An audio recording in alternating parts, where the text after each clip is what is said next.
Juzi nilikuwa namshuhudia mbunge mmoja anajipiga selfie, anajipiga selfie bungeni. Amechukua simu yake anajipiga selfie bungeni, anashangilia, anafurahia kwamba yeye kawa mbunge. Subhanallah. Mtume anamwambia Abu Dharr, innaha amanatun, uongozi ni amana. Kumbe kuna baadhi ya watu wanatafuta uongozi kwa ajili ya kwenda bungeni kujipiga selfie, watu wawaone, watambe kwamba mimi ni mheshimiwa mbunge. Innaha amanatun. Mtume anamwambia Abu Dharr, uongozi ni amana, sio jambo dogo. Leo unafurahia kuwa mbunge, lakini ipo siku utakuja kujuta kwa nini ulikuwa mbunge. Leo unafurahia umekuwa diwani, lakini ipo siku utakuja kujuta kwa nini umekuwa diwani. Itakuwa ni khizyun wa nadama yaum alqiyama, itakuwa ni kilio na kusaga meno siku ya kiyama. Unakuwaje kiongozi, una gari ya milioni 700, kisha kuna raia wako huku chakula chao mkate ni shida, dawa hospitalini ni shida? Inakuwaje? Ni issue ya ufisadi. Kwa hiyo viongozi wa dini wana jukumu la kuyasemea haya, ili wale ambao wasiokuwa nacho isifike mahala wakajikuta wanafanya maamuzi ambayo hawakustahili kuyafanya. Kwa sababu gani? Wana njaa. Mwenye njaa yake ikitoka tumboni ikihamia kichwani, anaweza kufanya lolote lile. Mbaya zaidi, kuna baadhi ya viongozi wa dini haya hawayasemi. Na hawayasemi kwa sababu kuna mtu mmoja aliwahi kusema, idha ra'aita al-ulamaa fi abwabi al-umara'i fasadatil umma. Ukiwaona viongozi wa dini, mashekhe, wanakwenda kwenye milango ya wanasiasa kwenda kupiga hodi, kwenda kuomba, kiongozi wa dini amekuwa chawa, ujue umma umeangamia. Wa idha ra'aita al-umaraa fi abwabi al-ulama'i salahatil umma. Lakini mkiwaona viongozi wa kiserikali wanakuja kwenye milango ya mashekhe, kuwafata mashekhe, kuwataka ushauri, ujue umma upo salama. Tujitafakari kama viongozi wa dini, kama mashekhe, tunakwenda au wanakuja? Na al-Imam Muhammad Mutawalli Sha'rawi ana maneno yake, anasema, man lam yaakul bifa'asihi lam yantiq min aqlihi. Yule ambaye hawezi kuongea, yule ambaye hawezi kula kutokana na mkono wake. Yani ukiwa ni kiongozi wa dini, uli kwa mkono wako, unategemea ukawe chawa ndio ule, huwezi kuongea kutokana na akili yako. Huwezi kuongea kutokana na akili yako. Utaongea kwa utashi wa yule anayekupa kula. Kuna watu wanahubiri haki. Juzi Jumapili nilikuwa nasikiliza viongozi wenzetu wa Katoliki walikuwa wanazungumzia habari ya haki. Ideology yangu mimi na wao tunatofautiana kidogo.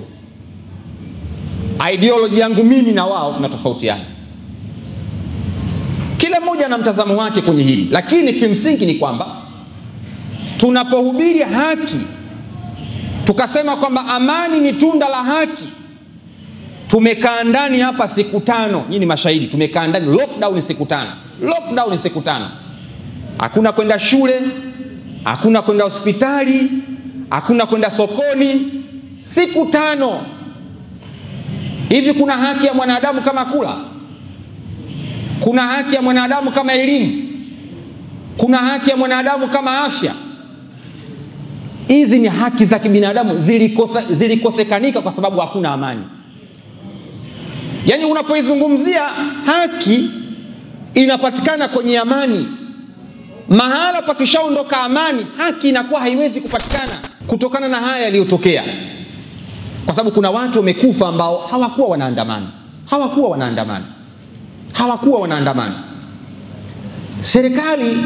Serikali moja ya jukumu lake ni kuwafariji raia wake. Serikali lazima iwe tayari kutoka na kuwafariji raia wake wale waliokutwa na madhila haya, kwa sababu wapo ambao hawakushiriki kwenye maandamano. Je, hawa serikali inawafariji vipi? Ukiacha wale walioingia barabarani wezi kwenda kuiba, hawa nao ambao hawakuingia. Yani itakuwa ni ajabu serikali ikakaa kimya ikawaacha raia wake isiwafariji katika mitihani kama hiyo. Wanasiasa ni wafanyabiashara, na wanafanya biashara kwa lengo la kupata faida. Sasa biashara yao isitupelekee sisi kuiharibu nchi yetu. Kwa hiyo mnapofanya mambo yenu, angalieni kwamba mimi hii ndo nchi yangu, sina pa kwenda, hii ndo nchi yangu. Wao wanapatia, wao wanakosea wale wa juu. This is my country, hii ni nchi yangu. Mtume anamshika bega Abu Dharr, anamwambia innaha amanatun, uongozi ni amana. Abu Dharr, innaka dhaifun, mimi ninakuona wewe dhaifu, utoweza. Innaha amanatun, uongozi ni amana.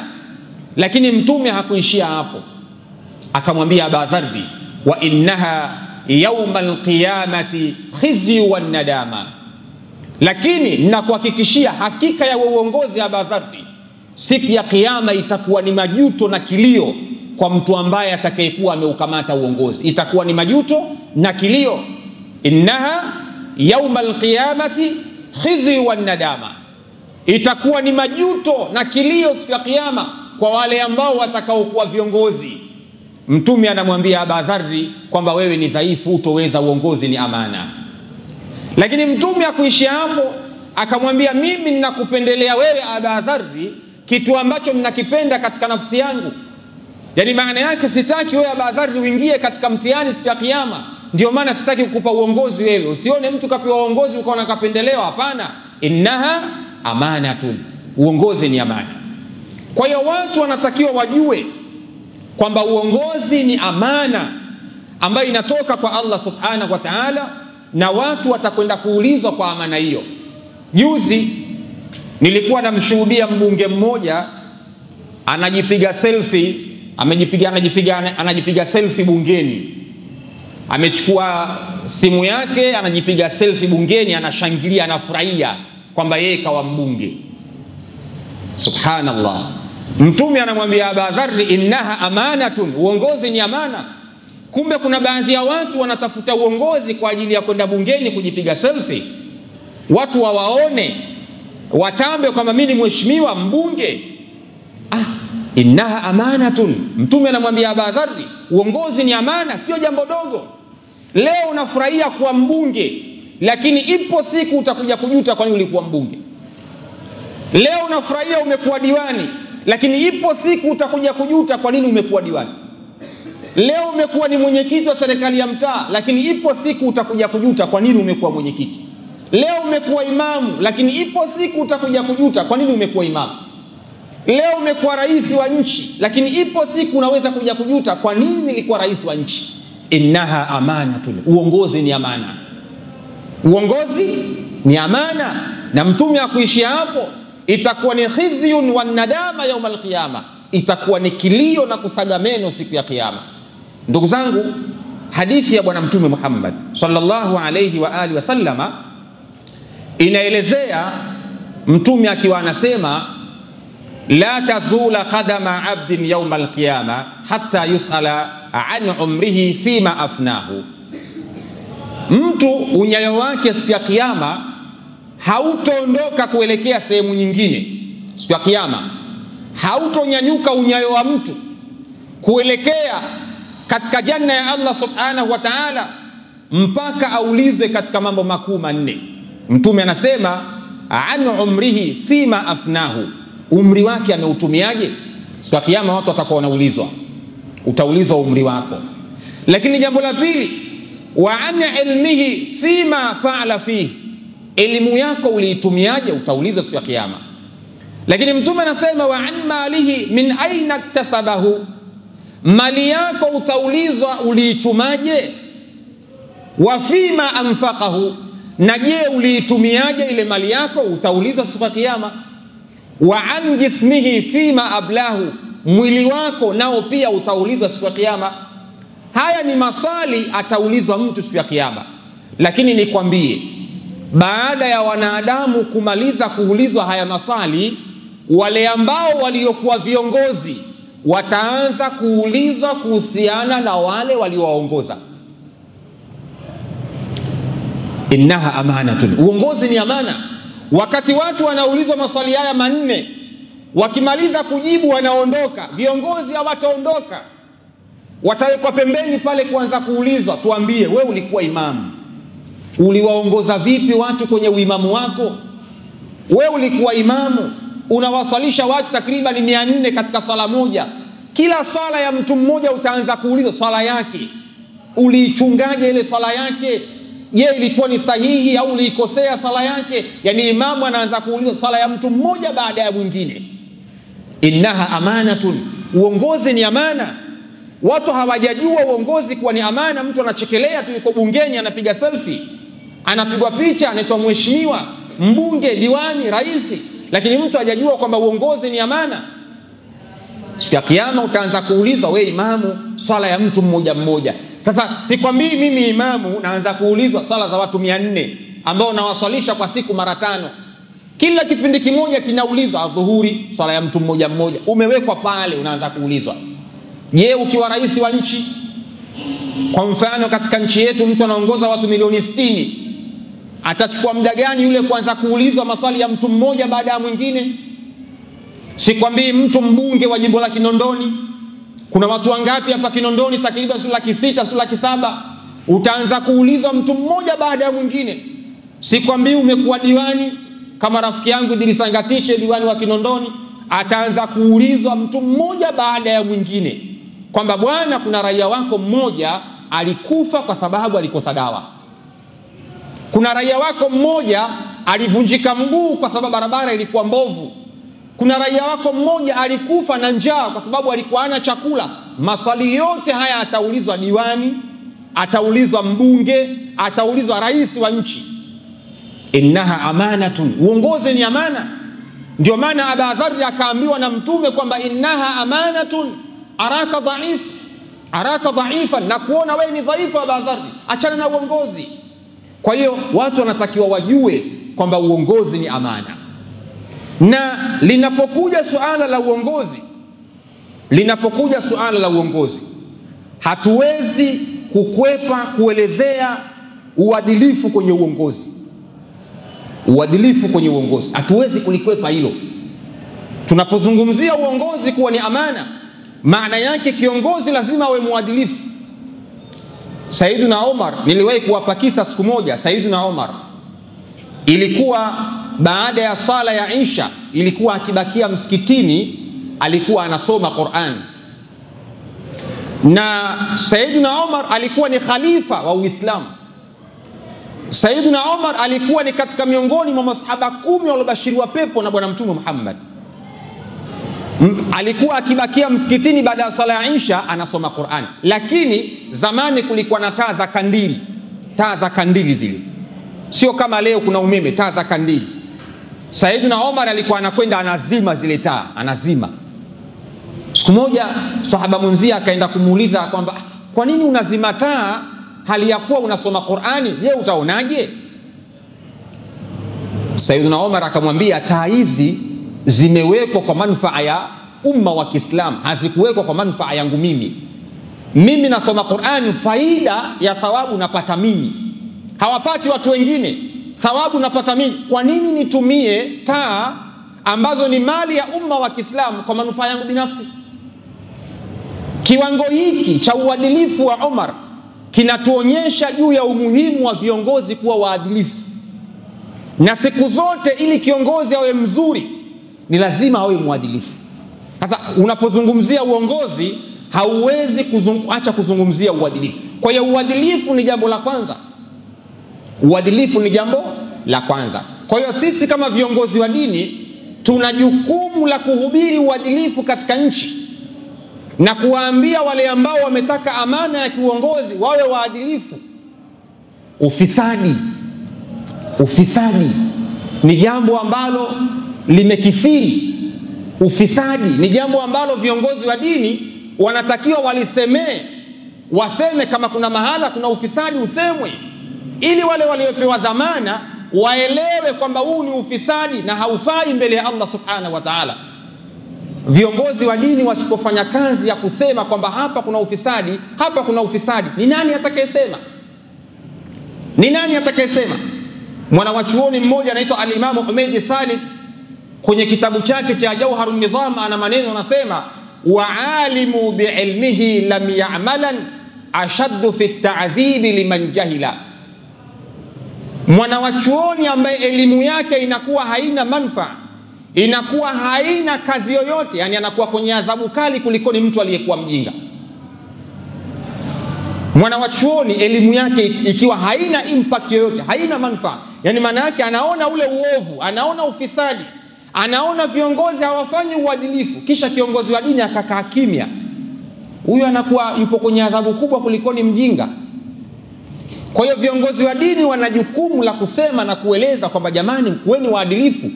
Mmechukua uongozi, umekuwa mbunge, umekuwa diwani, umekuwa rais wa nchi, uadilifu ndio kitu cha kwanza.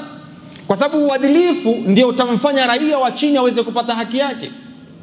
Lakini leo unaweza ukakuta kuna baadhi ya viongozi, mtu anapambana kutaka ubunge, anatumia zaidi ya bilioni 1. Unajiuliza, mbona huyu akistaafu apate hata bilioni 1? Mbona anatoa bilioni 1, anataka nini huyu? Kwamba ana hamu sana ya kuongoza watu, au ana mapenzi sana na watu, au ana nini? Kumbe utagundua kwamba huyu ana mipango yake mingine, ndio maana anataka uongozi. Kwa sababu huwezi kutumia pesa kutafuta uongozi, maana yake wewe una jambo unatafuta. Yani wewe ni mfanyabiashara, unatoa bilioni upate bilioni 2, ndio lengo. Sasa kuna watu wanatumia zaidi ya bilioni. Mimi nimeshuhudia kuna watu wamepigania ubunge katika nchi hapa uchaguzi uliopita. Mtu kaonga zaidi ya bilioni, yani wale wajumbe tu kamuonga huyu laki, 200,000, 300,000, laki, zaidi ya bilioni mtu ataka ubunge. Akistaafu ubunge baada ya miaka 5 apate bilioni. Unajiuliza mtu huyu anataka ubunge kwa sababu gani? Kumbe utagundua kuna watu wengine wanabeti. Kuna mwingine anataka ubunge, anajua nitapata waziri, nikiingia kwenye waziri nitakwenda kupiga dili. Kwa hiyo mtu anachukua bilioni anabeti ile, anajua muda wote mimi naweza ikanilipa hii. Kwa hiyo kuna watu hawachukui uongozi kwa lengo la kwenda kuongoza, bali wanachukua uongozi kwa lengo la kwenda kufanya ufisadi kwenye serikali. Kwa hiyo unapokuwa kiongozi wa dini lazima ili uliseme, lazima. Na ufisadi ukikithiri katika nchi, madhara yake ndio haya tunayoyaona. Wakati mwingine raia wanakuwa wanaongea, wanachachamaa. Sasa haya lazima viongozi wa dini wayaseme, uadilifu kwenye uongozi, ufisadi, watu waache ufisadi kwenye uongozi. Kwa sababu leo unaweza ukamkuta kiongozi anamiliki gari ya milioni 700, which is not bad, sio kitu kibaya. Lakini mbona kuna raia wa chini huku panado ana? Yani tunapozungumzia haya mambo, tunazungumzia katika mtazamo mkubwa kwamba kuna kiongozi anamiliki gari ya milioni 800, anatembelea gari ya milioni 800. Lakini mbona kuna maiti hospitalini kule inazuiliwa, anadaiwa 100,000? Yani mzani wake mbona au balance? Yani mbona mzani au balance? Kwa nini mzani au balance? Kwamba ukajitafakari kwamba mimi nawezaje kuendesha gari ya milioni 800, kuna raia huko ana shida ya panado. Nawezaje kuendesha gari ya milioni 600, kule kuna mtu maji ya kunywa hana? Yani unakuwa ni kiongozi wa aina gani?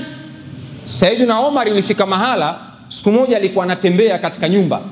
Alikuwa ni kiongozi, alikuwa anapita anatembea katika nyumba.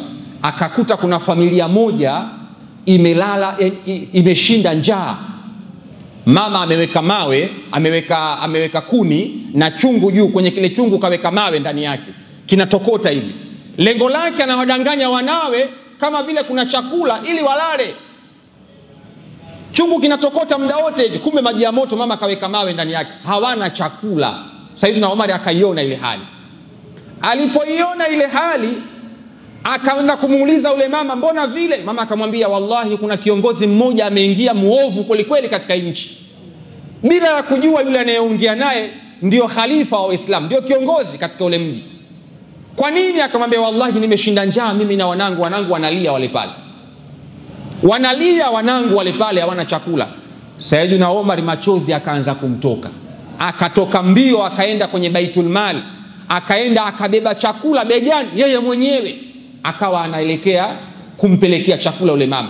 Wanamuuliza wasaidizi wake, Amira al-Mu'minin, mbona unabeba chakula tukusaidia? Akamwambia, dauni, niacheni. Kachukua chakula kile Omar yeye mwenyewe anapeleka kumpelekea yule mama, huko analia machozi. Omar akaja akasema, hii ni dhima kubwa mbele ya Allah subhanahu wa ta'ala, kwamba mimi nimekaa kwenye uongozi, kumbe huko kuna raia hata chakula kile hawana. Unakuja kiongozi, una gari ya milioni 700, kisha kuna raia wako huku chakula chao mkate ni shida, dawa hospitalini ni shida, inakuwaje? Ni ishu ya ufisadi. Kwa hiyo viongozi wa dini wana jukumu la kuyasemea haya, ili wale ambao wasiokuwa nacho isifike mahala wakajikuta wanafanya maamuzi ambayo hawakustahili kuyafanya. Kwa sababu gani? Wana njaa. Mwenye njaa yake ikitoka tumboni ikihamia kichwani, huwa anaweza kufanya lolote lile. Sasa haya wakati mwingine huwa yanasababishwa na uongozi kutokuwa na adala, uadilifu. Anania, selfish. Mtu anajilimbikizia mali yeye, anaona ni sawa sawa, bila kuangalia raia huku wapo kwenye hali gani. Tena mbaya zaidi, kuna baadhi ya viongozi wa dini haya hawayasemi.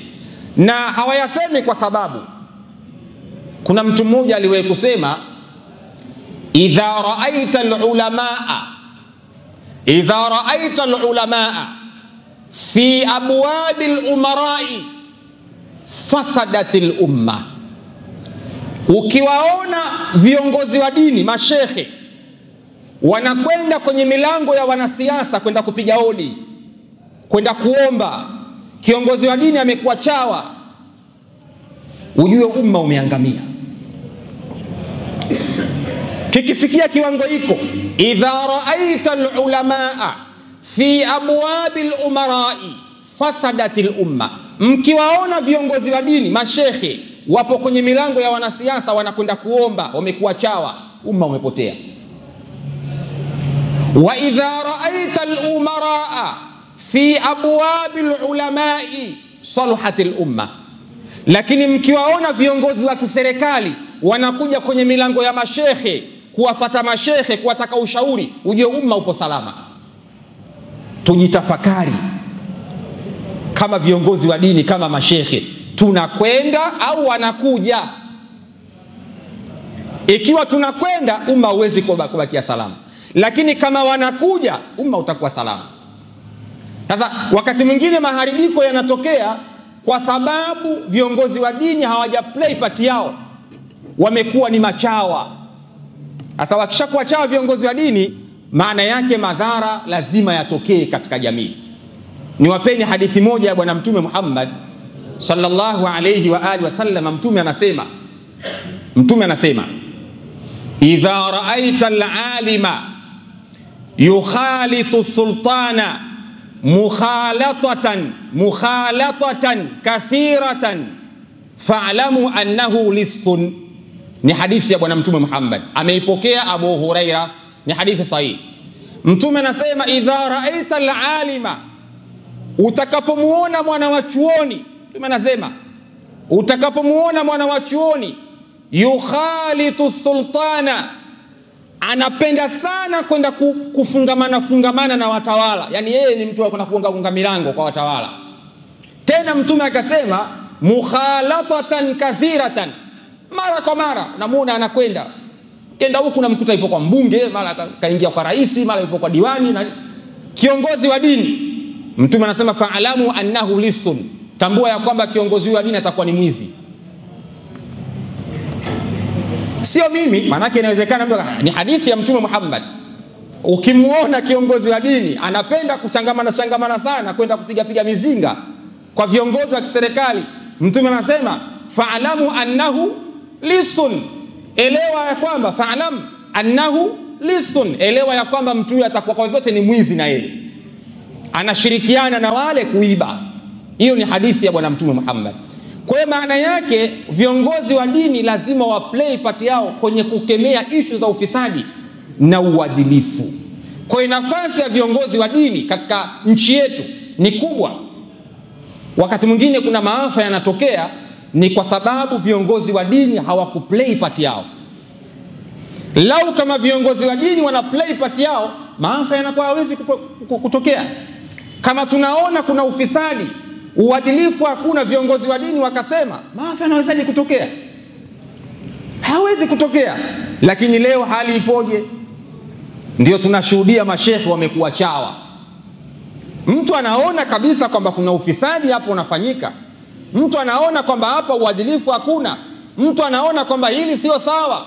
Lakini nafika hatua kiongozi wa dini yale hasemi. Kwa sababu gani? Anajua baadaye anakwenda kugonga hodi. Sasa mkiona hali kama hiyo, ujue umma umeharibika. Na al-Imam Muhammad Mutawalli Sha'rawi ana maneno yake, anasema man lam yaakul bifa'asihi lam yantiq min aqlihi, yule ambaye hawezi kuongea, yule ambaye hawezi kula kutokana na mkono wake. Yani ukiwa ni kiongozi wa dini, uli kwa mkono wako, unategemea ukawe chawa ndio ule. Huwezi kuongea kutokana na akili yako, huwezi kuongea kutokana na akili yako. Utaongea kwa utashi wa yule anayekupa kula. Al-Imam Muhammad Mutawalli Sha'rawi, man lam yaakul bifa'asihi lam yantiq min aqlihi, yule ambaye hali kwa mkono wake, yani havuji jasho ndio apate chakula, anategemea akawe chawa. Hata kuongea ataongea, hawezi kuongea kwa akili yake, ataongea kwa akili ya yule anayempa kula. Kwa hiyo lazima viongozi wa dini wajue nafasi yao ni ipi. Mtume anasema al-ulamau warathatul anbiya, wanawachuoni wamechukua kazi ya mitume. Mitume kazi yao ni kuonya na kueleza kwamba hili baya, hili zuri. Kwa hiyo mkiona jambo baya, semeni hili ni baya. Zuri semeni, waamrisheni watu wafanye mambo mazuri, sio watu kukaa kimya. Hapana. Kwa hiyo viongozi wa dini wana nafasi ya kuhakikisha kwamba nchi inakaa katika mustawa uliokuwa mzuri. Lakini jambo lingine, maisha baada ya uchaguzi. Maisha baada ya uchaguzi, hii nukta ya pili. Maisha baada ya uchaguzi, ndugu zangu, yametokea yaliyotokea, yaliyotokea, na kila mmoja anajua. Mwenye macho na aone, mwenye masikio na asikie. Yametokea yaliyotokea. Lakini je, maisha baada ya uchaguzi yanakuwaje? Haliwezi kutusibu jambo ila lile ambalo Allah subhanahu wa ta'ala ametuandikia, amekadiria liweze kutusibu. Qul lan yusibana illa ma kataballahu lana, halitupati jambo ila lile ambalo Mwenyezi Mungu ametaka litupate jambo hilo.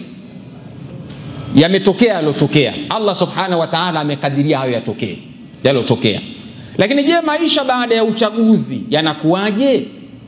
Ndio hayo yameshatokea na hali kama tunavyoona imeshakuwa hivyo. Je, maisha baada ya uchaguzi inatakiwa iweje? Ndugu zangu, kuna mambo kadhaa ya kufanya. Kuna mambo kadhaa ya kufanya. Madhara yaliyotokea, kuna watu walikuwa barabarani na kuna watu hawakuwa barabarani. Lazima tukubaliane. Kuna watu walikuwa wanaandamana na kuna watu walikuwa hawaandamani. Kuna watu wamepata madhara, mtu yuko ndani kwake tu, risasi imeenda imepenya imempata. Kuna mwingine alikuwa anapita barabarani tu, kachezea risasi. Kuna mwingine alikuwa yuko barazani kwake tu, na kuna wengine walikuwa barabarani. Kwa hiyo kuna ambao walikuwa wapo kwenye maandamano na wale ambao waliokuwa hawapo katika maandamano. Lazima hili tukubaliane. Lazima hili tukubaliane. Itakuwa ni jambo la ajabu kwamba mkawa mnaujua ukweli kwamba kuna watu wamefariki hali ya kuwa hawakuwepo kwenye maandamano, alafu kisha mkakaa kimya, msiseme kwamba hawa hawakuwepo, bila ya kutoa solution. Tufanyeje sasa? Yale yashatokea, tufanyaje? Tukae kimya? Lazima tutoe solution. Ndio kazi ya viongozi wa dini. kazi yao ni kutoa solution. Nini tufanye sasa? Yameshatokea. Wa tilkal ayamu nudawiluha baina an-nas, ni masiku Mwenyezi Mungu anayapitisha baina ya watu. Hayo ni masiku Mwenyezi Mungu anayapitisha baina ya watu. Mwenyezi Mungu ametaka tupitie kwenye hayo masiku, huenda kuna ibra, kuna mambo ya kujifunza. Sisi raia tujifunze, viongozi wajifunze, kila mmoja anatakiwa achukue ibra, mazingatio katika yale. Mwenyezi Mungu haleti jambo bure bure, bali ndani yake kuna mazingatio. Sasa tumejifunza nini? Na solution ya kile kilichotokea ni nini? Hii ndio kazi ya viongozi wa dini wanatakiwa wafanye. Unajua viongozi wengi wa dini leo wanajua kazi yao, kumetokea msiba, kaenda kaosha maiti, kashona sanda, kaswalia, kaenda kazika pale, yeye ndio shekhe. Shekhe kazi yake ni kutoa dira, kutoa uelekeo, solution ya changamoto za watu. Tunafanyaje? Tumekosea wapi? Tufanyaje? Hii ni kazi ya mashekhe. Turudi kwenye historia kwa tazama mashekhe waliopita, namna gani waliweza kuinteract na watu na dola mbalimbali, na wafalme waliwafuata kutoa mitazamo yao. Nyie si mnafahamu kwa Yusuf alifatwa gerezani kwenda kuulizwa kuhusiana na habari ya ndoto. Kwa nini afatwa Yusuf? Kwa sababu alikuwa ni mtu ana elimu. Sasa na wanawachuoni wanatakiwa wafatwe ili waweze kutoa miongozo, nini tufanye, sio tukae kimya. Solution yashatokea yale. Watilkal ayamu nudawiluha baina an-nas, masiku yashapita tayari, nini tufanye yasijirudie? Hii ndo pointi yangu ya pili ninayotaka kuizungumzia. Ndugu zangu, maisha baada ya uchaguzi. Kwanza wale ambao walioshinda wasiwadhihaki na kuwakebei wenzao. Wale walioshinda wasiwadhihaki na kuwakebei wenzao, kwa sababu Allah ndo ametaka itokee vile. Lakini haiwezi kuwadhihaka sasa kwa wale walioshindwa wakaanza kudhihakiwa. Hapana, haiwezi kuwa hivyo. Hili ni jambo la msingi sana. Lakini jambo la pili, kuna watu wanahubiri haki. Juzi Jumapili nilikuwa nasikiliza viongozi wenzetu wa Katoliki walikuwa wanazungumzia habari ya haki. Ideology yangu mimi na wao tunatofautiana kidogo.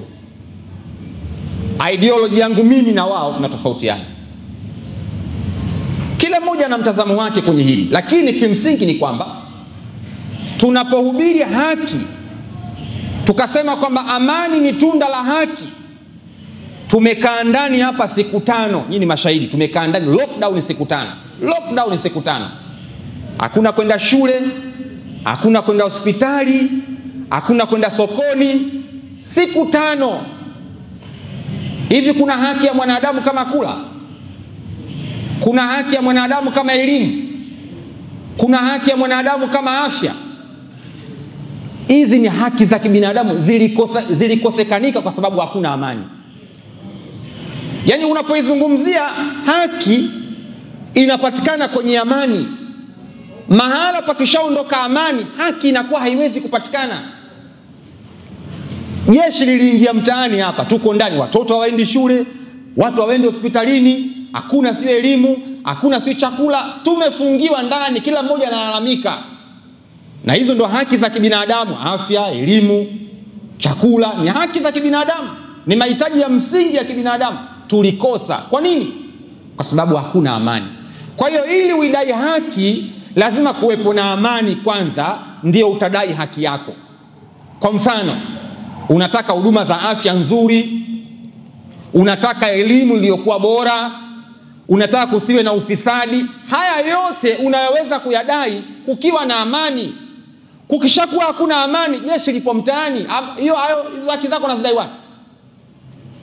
Jeshi likishakuwa mtaani saa 12 wote ndani, hiyo haki unaidai wapi? Haki inadaiwa pakiwa na amani. Ndio maana tunataka kuongea kama hivi, kwa sababu kuna amani. Pakishakuwa fimbo msagulano hapa, hakuna anayeweza kunyanyua. Nataka afya, nataka elimu, saa 12 ndani. Sokoni mwisho saa 4. Ndio hali ilivyokuwa hivyo. Na ukienda nchi ambazo kuna vita, ndio hivyo maisha yao, kwamba wanatembea kwa masaa, wanakwenda sokoni kwa masaa, yani kila kitu wanapangiwa.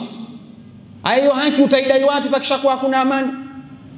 Kwa hiyo mimi napishana mtazamo na Wakatoliki kidogo, na inawezekana kuna watu wengine wako hapa, wao wanaamini kwamba haki ndio inazaa amani. Kuwe na amani kwanza, pakishakuwa na amani tuzungumzie habari ya haki. Jamani, kwa nini watu wanatekwa? Jamani, mbona kuna ufisadi? Jamani, mbona maiti hospitalini ikidaiwa inazuiliwa? Jamani, mbona elimu mifumo yake haiko wapi? Mshahara inajulikana. Tunajadili pakiwa na amani. Lakini mtu ananiambia kwamba kinuke, pachafuke afu dai yake, haiwezekani. Sababu tumeona hapa tulikosa haki nyingi za kimsingi. Kwa hiyo lazima kwanza kuwepo na amani, alafu ndo kuwepo na haki. Kwa hiyo hii ni jambo la msingi, watu wanatakiwa walijue hili wanatakiwa walijue.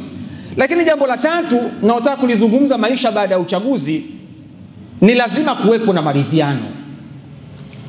Ni lazima kuwepo na maridhiano. Lazima tukubali hili. Nikisema maridhiano na maana, sikusudii maridhiano wanasiasa. Sikusudii maridhiano ya wanasiasa. Sikusudii hivyo mimi. Na kusudia maridhiano maana yake ni kwamba serikali ifanye maridhiano na raia wake. Serikali ifanye maridhiano na raia wake.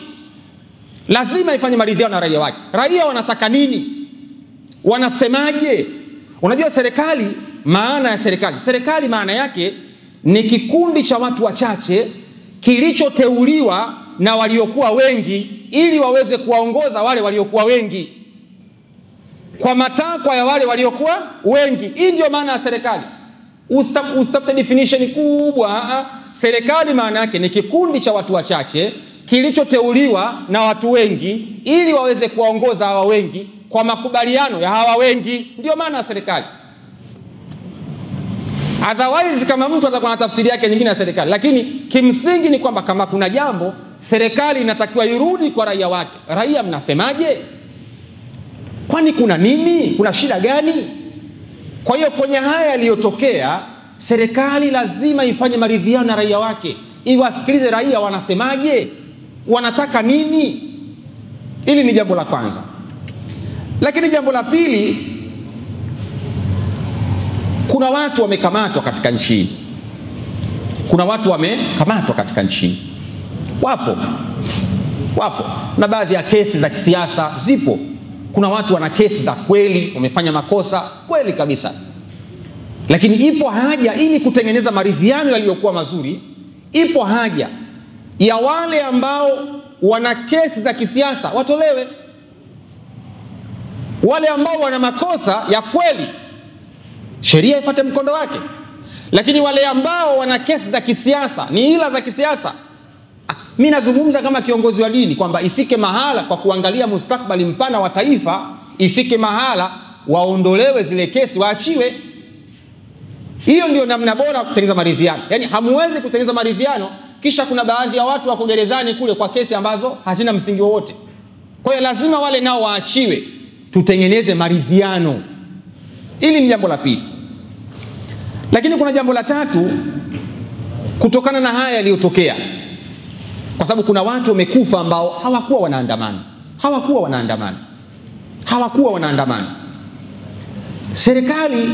Serikali moja ya jukumu lake ni kuwafariji raia wake. Moja ya jukumu la serikali ni kuwafariji raia wake.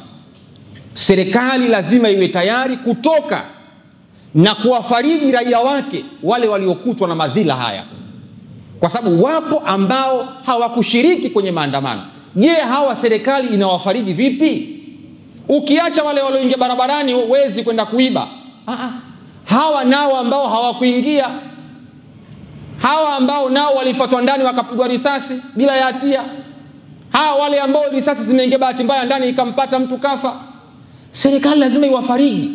Yaani itakuwa ni ajabu serikali ikakaa kimya ikawaacha raia wake isiwafariji katika mitihani kama hiyo. Lazima serikali ikubali kutoka mbele na kuwafariji wale wote waliopatwa na madhila katika mtihani uliotokea. Hili ni jambo latakiwa lifanyike baada ya uchaguzi kukamilika, na serikali itazame katika jicho la tatu. Lakini kuna watu wamepoteza mali zao kwenye hii vurugu iliyotokea. Kuna watu wamepoteza mali zao. Kwa mfano, Lake Oil, vituo 36 vimeungua moto. Kuna watu maduka yao Sinza kule nimetazama yameibiwa. Kuna watu magari yao yamechomwa moto. Madhila yametokea, mali zimepotea. Serikali itazame, ione namna gani inaweza ikafanya ili kuweza kuwafariji hawa ambao nao wamepoteza mali zao. Serikali itazame namna gani inaweza kuwafariji hawa ambao nao ndugu zetu wamepoteza. Hatutazami tu wale waliofanya, tuwatazami na hawa waliopata hasara kwenye biashara zao. Hawakuwa na hatia, maskini ya Mungu. Mtu duka lake kaenda kavunjiwa mali zake, gari yake imechomwa moto bila sababu ya msingi yote. Sasa hawa nao serikali iwafariji, ione namna gani hii ndio namna bora ya kutengeneza maridhiano. Lakini jambo lingine, serikali ni ngumu sana kuomba radhi kwa wale ambao walikuwa hawana hatia. Ni ngumu kiserikali. Lakini ifike mahala katika kuwafariji wale raia, serikali waombe radhi wale ambao waliokutwa na madhila, ambao walikuwa hawana hatia. Sizungumzii waliokuwa na hatia, nazungumzia wale ambao hawana hatia. Ndio ungwana. Serikali ni watu. Kwa hiyo isione tabu kuomba radhi kwa wale ambao waliokuwa wamepatwa na madhila. Jamani, tunaomba radhi kwa yaliyotokea. Ndio ungwana. Wale waliopatwa na madhila, unajua Waingereza wana kitu wanakiita ni magic words. Kuna maneno matano wanaita ni maneno ya kichawi, ya kimaajabu. Yaani ukimwambia mtu hata kama umemkosea anaweza akakusamehe. Kwa sababu gani? Umemwambia samahani, sorry bwana. Waingereza wanasema ni katika miongoni mwa magic words. Ni maneno ambayo ukimwambia mtu yalitokea mauaji Mwembe Chai, Waislamu walikufa pale Mwembe Chai. Yalitokea mauaji Zanzibar, lakini ilifika mahala serikali ikasimama kuomba radhi. Lakini wale ambao waliokufa mpaka leo si mambo yamepoa, japokuwa mwingeza kwa dukuduku lake kejeke kwenye moyo, lakini yale mambo yaliisha. Si vibaya kutoka kuomba radhi kwa wale waliopatwa na madhila ambao walikuwa hawana hatia. Si vibaya, ndio uungwana. Kwa hiyo hilo wakitaka kulifanya, serikali itakuwa ni bora zaidi ili kutengeneza hali ya mustakbali mzuri wa nchi yetu. Lakini jambo lingine, serikali itengeneze kamati ya maridhiano ya viongozi wa dini. Sasa hivi ukifuatilia, Wakatoliki wanabweka kule kama mbwa upande wao. Sisi tunaongea huku upande wetu. Kuna wengine kule nao wanaongea upande wao. Lakini niwaambie, raia wote hawa Tanzania, uzuri wake, watu ambao hawaabudu katika dini, yani hawaamini katika Mungu, katika 100% unaweza kukuta 0.1. Kuna watu wanaitwa ni atheism, yani ni watu ambao hawaamini katika Mungu, wapagani. Tanzania hapa ni wachache sana. 100% wa Tanzania wanaabudu katika dini mbalimbali. Huyu Muislamu, yule Mkristo, su Catholic, yule Kekisi, Anglikani, yule su Lutheran, yule su nani. Yani kuna madhehebu mengi, dini nyingi Tanzania zipo. Sasa serikali ikubali kutengeneza kamati ya maridhiano ya viongozi wa dini, kwa kushirikiana na serikali, wakae waangalie walikosea wapi na nini wafanye. Kupitia viongozi wa dini inaweza ikawa ni sababu ya jamii kutulizana. Inaweza, kwa sababu Waislamu watawasikiliza mashekhi wao wanachowaambia, na wale wenzetu wa Katoliki watawasikiliza maaskofu wao na mapadri wao wanachowaambia. Lakini ikiwa kila mmoja lumwage anasema lake hivi, utasikia kuna viongozi wa dini wanawachochea waumini wao, nendeni mkaandamane. Unaweza ukasikia wanaingia tena barabarani. Kwa sababu gani? Hawajakaa mahala pamoja. Kwa hiyo ipo haja ya serikali kukaa na viongozi wa dini, kisha viongozi wa dini wakatoka na tamko moja kwenda kuongea na waumini wao. Waumini watawaelewa, kwa sababu wale ni viongozi wa dini. Na yajadiliwa kwanza kujua shida ilikuwa ni nini, kwa nini yalitokea yale, shida ilikuwa ni nini. Baada ya kujua shida, solution ni nini, ile kamati ije na solution. Tufanyeje yasitokee tena kama haya? Kwa lazima serikali irudi ikae na viongozi wa dini. Hili ni jambo la msingi sana. Jambo la mwisho Jambo la mwisho, viongozi wa dini wapunguze kuandika waraka kila wakati. Hili la msingi sana. Yaani maisha baada ya uchaguzi tushatoka kule, afa Allahu amma salaf. Sasa isije kuwa viongozi wa dini kazi yao ni kuandika waraka, kuanza kushambulia sasa. Huyu kiongozi hivi, huyu hafai na hivi na hivi. Haitaki kuwa hivyo. Yale mandhari yashapita, tunakaa tunaangalia yajayo. Sasa hili ni jukumu la viongozi wa dini wenyewe kujitafakari, kuona ni namna gani wanaweza wakaacha hiyo tabia. Manake nyinyi ni mashahidi, waraka zilitembea hapa kabla ya uchaguzi, zilitembea waraka chungu mzima. Nyinyi ni mashahidi. Na waraka zile zilichochea kwa namna moja ama nyingine. Haya yaliyotokea yalichochea kwa namna moja ama nyingine. Sasa kutengeneza taifa lilokuwa na amani, ni lazima viongozi wa dini wapunguze maneno. Ni lazima wapunguze maneno. Sababu maneno yao ndio yanapelekea wakati mwingine kuwa motivate wale watu kuingia barabarani kwenda kufanya mambo ya ajabu. Kwa hiyo lazima tupunguze kutengeneza hizi nyaraka, kufanya hivi, kusema sisi tuna mlango mpana wa kuongea na viongozi. Umeona hili jukwaa nilokaa mimi? Ni jukwaa ambao nazungumza hapa, rais ananisikia, mbunge ananisikia, diwani ananisikia, waziri ananisikia. Yani ni jukwaa ambalo mimi nina uwezo wa kuzungumza na rais moja kwa moja. Sasa kama kuna jambo, upo mlango wa sisi kuongea na kiongozi wa nchi. Sio kukaa pembeni kuanza kubwaka mara hivi. Sisi tuna uwezo huo viongozi wa dini kuzungumza na viongozi wa nchi. Na wakatuelewa kwamba kuna jambo 1, 2, 3, 4, rekebisheni. Sikilizeni raia wanasemaje, kuna jambo hili hawalitaki, ili wanalitaka. Usiongoze kwa unavyotaka wewe, ongoza kwa wale walokuweka madarakani wanataka nini. La mwisho, mtu mmoja aliwahi kusema, right or wrong, this is my country. Iwe mbaya au nzuri, hii ndo nchi yetu. Right or wrong, this is my country. Iwe mbaya au nzuri, hii ndo nchi yetu. Yani hatuna nchi nyingine, nchi yetu Tanzania. Kwa hiyo iwe itakavyokuwa, sisi ni Watanzania. Sisi ni Watanzania. Yani hatuwezi kubaguana kwa dini zetu, hatuwezi kubaguana kwa makabila yetu, haiwezekani. Mimi kaka yangu nilozaliwa naye mama mmoja, mimi ni Mkristo. Dada zangu wa mama mmoja ni Wakristo.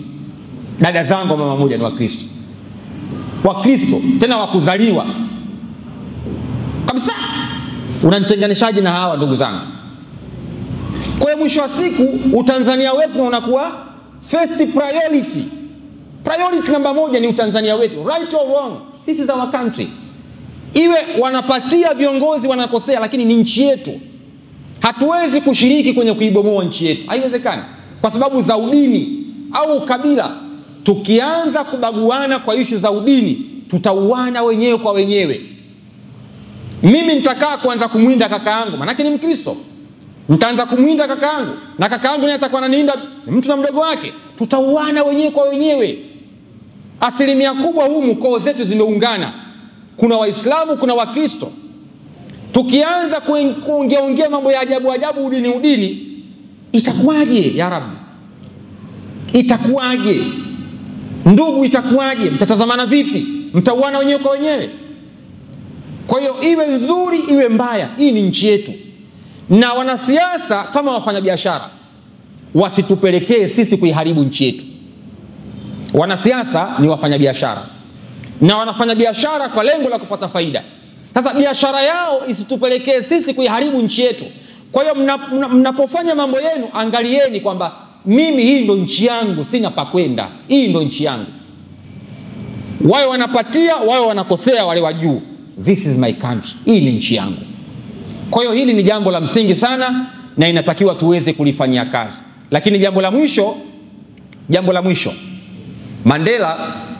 Mandela baada ya kuichukua nchi ya Afrika ya Kusini, ukisoma kwenye kile kitabu cha The Long Walk to Freedom, Mandela anaelezea namna Afrika ya Kusini alivyoikomboa kwenye mikono ya makaburu. Lakini baada ya kuikomboa katika mikono ya makaburu, tunatambua Mandela alikuja mpaka Tanzania hapa wakati anapigania uhuru wa Afrika ya Kusini. Walikaa mpaka Mazimbwe kule Morogoro, watu wakifundishwa mbinu za kivita na jeshi la Tanzania. Mandela katika harakati zile tunatambua alifungwa jela miaka 20 Lakini siku aliyokuja kuichukua nchi alifanya maridhiano na makaburu.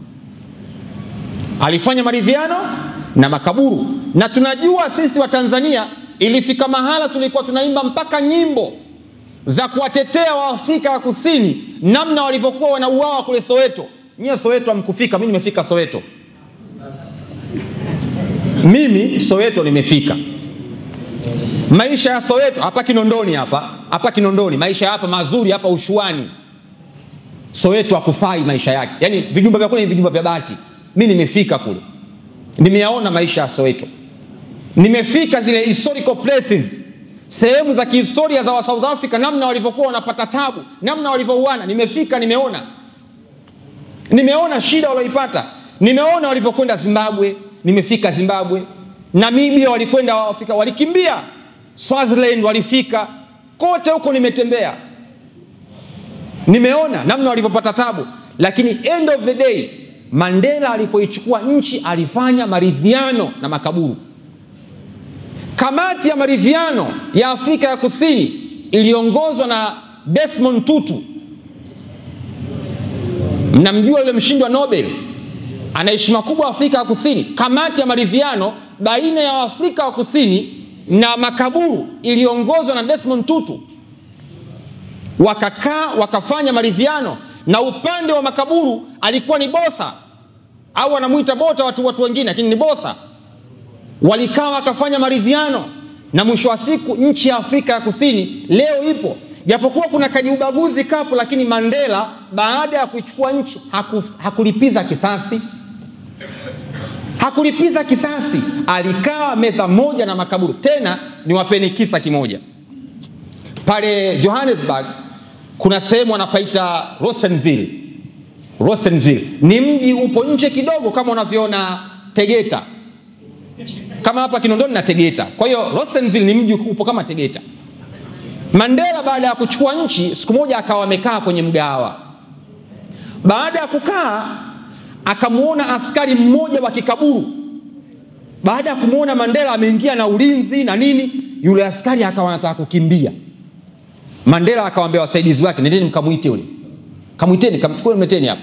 Wakaenda wakamchukua, wakamvuta mpaka kwa Mandela. Akamwambia, bwana unataka kukimbia nini bwana? Yule mkaburu akamwambia, unajua tulivyokuwa tunakufanyia wewe kipindi kile tulivyokufunga jela, namna nahisi kama unataka kulipiza kisasi vile.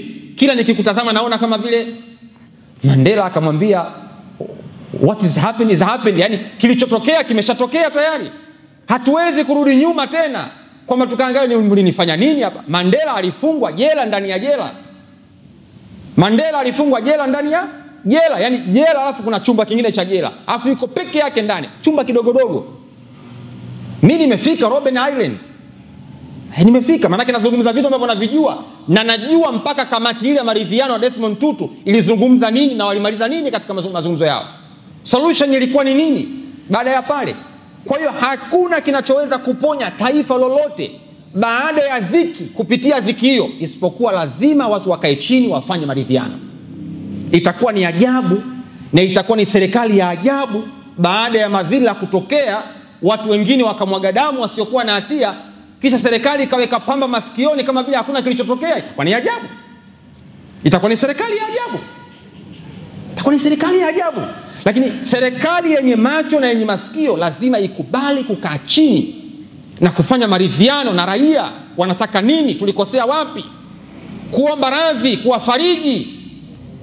Rais atoke mbele, awafariji. Mfariji mkuu katika nchini rais, awafariji waliopata madhila bila sababu.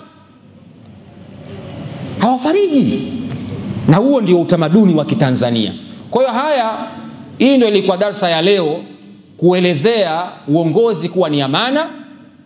Viongozi wa dini wa Kiislamu wajitambue nafasi yao, lakini pia viongozi wa kiserikali wajue nini cha kufanya baada ya uchaguzi. Nini cha kufanya? Ili ni jukumu letu kama viongozi wa dini kuyasema na wao waelewe. Tukikaa kimya tutakuwa hatujatumia vizuri nafasi zetu. Hatuwezi kuwa ni watu wa kusifia tu kila siku. Pale ambapo tunakwenda kombo lazima tuambiane kwamba this is wrong, this is right. Hii sawa, hii sio sawa.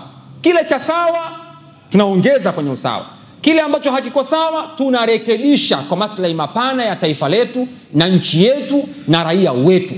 Nchi ikikosa amani, tunakosa mpaka uhuru wa kuabudu.